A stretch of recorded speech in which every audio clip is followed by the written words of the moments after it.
ხვალ პარლამენტში დროებითი საგამოძიებო კომისიის მორიგი სხდომა გაიმართება. სხდომაზე დაბარებულია გიორგი გახარია. კანონმდებლებს ექს-პრემიერთან შეკითხვები ამჯერად ჩორჩანას ეპიზოდთან დაკავშირებით აქვთ. ასევე სხდომაზე განიხილავენ წინა ხელისუფლების პერიოდში ქონების უკანონოდ ჩამორთმევის საკითხებს, მათ შორის რიყის პარკის ეპიზოდს. გამოკითხვაზე დაბარებულები არიან რიყის პარკის ტერიტორიაზე სხვადასხვა ობიექტების მფლობელი პირები, რომლებსაც ქონება უკანონოდ ჩამოართვეს. ასევე სხდომის მიმდინარეობისას კომისიის წევრების შეკითხვებს პასუხს გასცემს და ონლაინ ჩაერთვება გაეროში საქართველოს წარმომადგენელი დავით ბაქრაძე, რომელიც ისაუბრებს გარკვეული ოპოზიციური პოლიტიკური ძალების ინტერესებსა და ქმედებებზე საქართველო-ამერიკის ურთიერთობებისთვის ხელის შეშლის ფაქტებზე.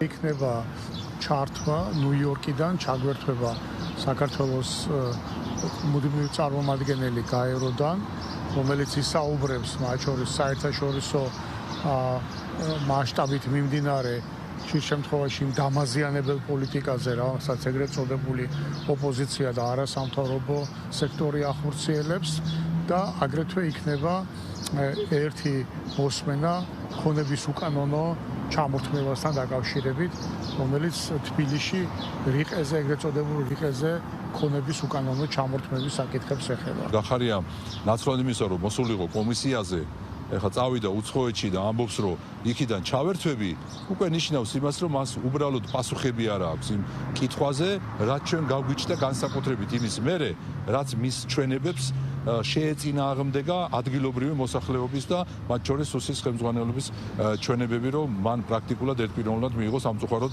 ასეთი ტიპის გადაწყვეტილება.